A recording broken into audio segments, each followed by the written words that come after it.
Hi hello నమస్తే welcome to social post. ఈ రోజు మనతో స్టూడియోలో స్పెషల్ గెస్ట్ ఉన్నారు. Certified financial planner doctor Anil Kumar Bacchu గారు. ఫినాన్షియల్ ప్లానింగ్ ఎలా ఉండాలి, మన దగ్గర ఉన్న డబ్బుల్ని ఒక ప్లానింగ్ లో ఖర్చు పెట్టాలంటే ఎలాంటి స్ట్రాటజీస్ వాడాలి, మనకు ఉన్న డౌట్స్ కి క్లారిఫికేషన్స్ ఇవ్వడానికి అనిల్ కుమార్ గారు ఉన్నారు కాబట్టి సార్తో మాట్లాడి మనం అన్ని విషయాలు తెలుసుకుందాం. నమస్కారం అండి. నమస్తే అండి. ఎలా ఉన్నారు సార్? వండర్ఫుల్ అండి. బాగుంది.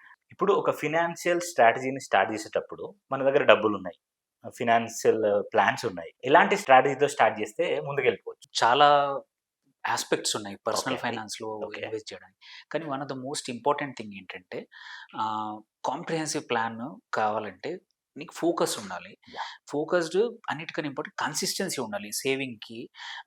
చాలా మటుకు ఏంటంటే ఊపు వచ్చినప్పుడు ఇప్పుడు చేసేస్తాను ఇన్వెస్ట్మెంట్, తర్వాత మర్చిపోతారు, మళ్ళీ అవును. డిసిప్లిన్ పోతుంది. సో అందుకే కావాల్సింది డిసిప్లిన్, కన్సిస్టెంట్ అండ్ అన్నిటికన్నా ఇంపార్టెంట్ గోల్ ఓరియంటెడ్ ఇన్వెస్ట్మెంట్స్ చేయాలన్నమాట పర్సనల్ ఫైనాన్స్లో. చాలా మటుకు ఏంటంటే ర్యాండమ్గా మన దగ్గర డబ్బులు ఉన్నప్పుడు ఒక చోట పెట్టేస్తాం, ఒక టైంలో ఇన్వెస్ట్ చేసేస్తాం, కానీ ఒక గోల్ ఓరియంటేషన్ ఉండదు అనమాట. Goal orientation is very important. నాకు 3 ఇయర్స్లో ఈ డబ్బులు అవసరం, 5 ఇయర్స్లో నాకు ఈ డబ్బులు, ఆర్ నాకు 2 పిల్లలు ఉన్నారు, పిల్లల ఎడ్యుకేషన్, పిల్లలు ఇప్పుడు 3 ఇయర్స్ బాబు ఉన్నాడు, 2 ఇయర్స్ పాప ఉంది అనుకో, వాళ్ళ ఎడ్యుకేషన్ 17 or 18 అంటే ఒక 14 ఏళ్ళ వరకు నాకు డబ్బులు ఈ అమౌంట్ దానికోసం పెడుతున్నాను అంటే టైం పర్పస్ డిఫైన్ చేస్తే ఏమవుతుందంటే ఎక్కడ పెట్టాలో తెలుస్తుంది. లైక్ అవును. ఎగ్జాంపుల్, మనకు ఒక 6 monthsలో కార్ కొనుక్కోవాలి Yes. అనుకుంటున్నాను. నా దగ్గర ఒక 3 లక్షలు 5 లక్షలు ఉన్నాయి ఇప్పుడు, అవును. మిగిలినవి లోన్ తీసుకుందాం అని. ఆ 3 లక్షలు 5 లక్షలు తీసుకెళ్ళి లాంగ్ టర్మ్ ఇన్వెస్ట్మెంట్ అని ఒక ప్లాట్ కొండము ఎక్కడో సిటీ అవతల ఎక్కడో, ఆర్ లేకపోతే హై రిస్క్ ఉన్న స్టాక్స్ లో పెట్టామనుకో, డజంట్ వర్క్. ఆ టయానికి డబ్బులు రావు. సో అందుకోసమే you need to have first goal, financial goal, that is very important. Second, you need to have consistency. ఇవాళ ఇన్వెస్ట్ చేసేప్పుడు చాలా మటుకు అంటే ప్రాక్టికల్గా చెప్తున్నాను.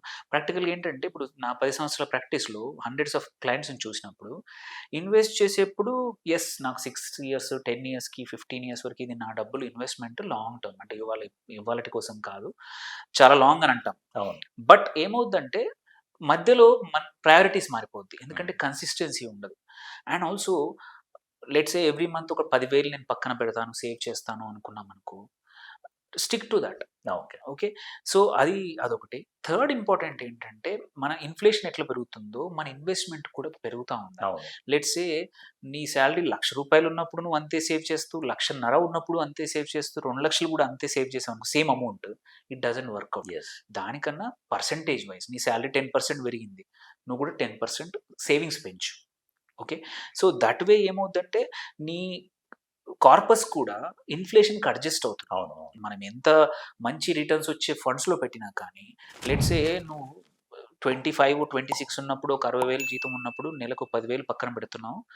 ఓకే. సో లెట్స్ సే 35కి వచ్చేవరకి నీ సాలరీ 1.5 లాక్ అట్లా అయింది. అప్పుడు కూడా అదే 10,000 పెడితే సరిపోదు. అప్పుడు కంపల్సరీ ఒక 30,000 అమౌంట్ అవును. పెంచాలి. అవును. దెన్ ఏమవుద్దంటే బై ద టైమ్, బికాజ్ మనం జనరల్‌గా ఏంటంటే ప్రతి ఒక్కరి లైఫ్ స్టేజ్ ఎట్లుంటదంటే ఎర్లీ 20స్‌లో కొంచెం లైఫ్ స్టైల్ ఖర్చులు తక్కువుంటాయి. యాస్ వి గెట్ ఇంటు 30స్ అండ్ 40స్ మనం ఏంటంటే జనరల్‌గా హ్యూమన్ టెండెన్సీ ఏంటంటే లైఫ్ స్టైల్ క్రీపింగ్ అంటారన్నమాట. అవును. లైఫ్ స్టైల్ క్రీపింగ్ అంటే అనుకోని ఖర్చులు.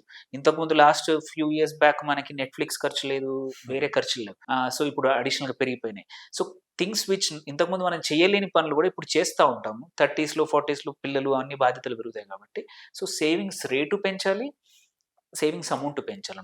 ఈ జాగ్రత్తలు తీసుకుంటే మనకేమవుతుంది, దిస్ ఈజ్ మోస్ట్ ఇంపార్టెంట్. తర్వాత నెక్స్ట్ కమ్స్ ఏంటి, ఎంత అమౌంట్ ఎక్కడ పెట్టాలనేది లేటర్ స్టేజ్. ఫస్ట్ ఇవే సెట్ కాకపోతే, ఈ ఫౌండేషనే సెట్ అవ్వలేదనుకో, this is the most important అన్నమాట. అందరూ Okay. మిస్ అయ్యేది ఇక్కడే. ఓకే. స్టార్ట్ చేస్తారు బట్ స్టాప్ చేస్తారు. 6 months, 1 year down the line సడన్‌గా ఏదైనా ఎమర్జెన్సీ వచ్చి పడుతుంది, లేదంటే ఏదైనా పెద్ద ఖర్చొస్తుంది, ఆర్ ఫ్యామిలీలో ఏదో ఇబ్బందొస్తుంది. సడన్‌గా ప్లాన్‌లు మారిపోతా ఉంటాయి. అంటే ఎవరో ఫ్రెండ్స్ ఏదో చేశారని. అవును.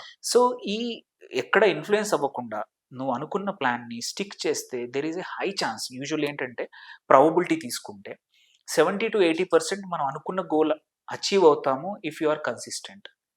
If you don't change your plans, if you have a clear goal in mind. So ఇవి చేశామనుకోండి, ఎటువంటి వ్యక్తి, వెదర్ బిజినెస్ మెన్ అయినా పర్లేదు, ఆర్ ఒక ఎంప్లాయీ అయినా పర్లేదు, పర్సనల్ ఫైనాన్స్ అనేది కంపల్సరీ ప్రతి ఒక్కరి. చాలా మటుకు ఏంటంటే ఇది ఇంకొక క్వైట్ కామన్ నోషన్ ఏంటంటే, ఎంప్లాయీస్‌కి ప్లాన్ అవసరం నాకెందుకు అని బిజినెస్ మెన్ అనుకుంటారు. అనుకుంటారు. నేను అది క్వైట్ కామన్ ఫేస్ చేస్తాను. మాకు వచ్చేప్పుడు వస్తా ఉంటాయి, కానీ కాదు. ఈక్వలెంట్‌గా కావాలి. Yeah. ఎందుకు అంటే నీకు అన్‌ఎక్స్‌పెక్టెడ్ బిజినెస్ ఏంటంటే ups and downs are high. Yes. Ups are also possible. Downs are possible. And అలాంటప్పుడు నీకు plan is much more important. Uncertainty ఉన్నప్పుడు ప్లానింగ్ ఈజ్ మోర్ ఇంపార్టెంట్. నువ్వు సర్టెనిటీ ఉన్నప్పుడు అట్‌లీస్ట్ ఇంత సేవ్ చేస్తాను ముందే తెలిసిపోద్ది. మీకు ఇంతే వస్తుంది అని. బట్ అన్‌సర్టెనిటీ ఉన్నప్పుడు ప్లాన్ తీసుకోకపోతే ఏదైనా డౌన్ టైమ్ వచ్చినప్పుడు యూ విల్ హావ్ అంటే మన దగ్గర సేవింగ్స్ ఏమి ఉండవు. అప్పుడేంటంటే వేరే వాళ్ళ పైన డిపెండ్ అవ్వాల్సొస్తుంది. అవును. సో, ఫైనాన్షియల్ ప్లానింగ్‌లో నా వైపు నుంచి అన్నిటికన్నా ఇంపార్టెంట్ జరగాల్సింది ఏంటంటే clear, consistent and clear financial goals ఉంటే మనం అనుకున్నది పక్కా రీచ్ అవుతాం. Okay sir.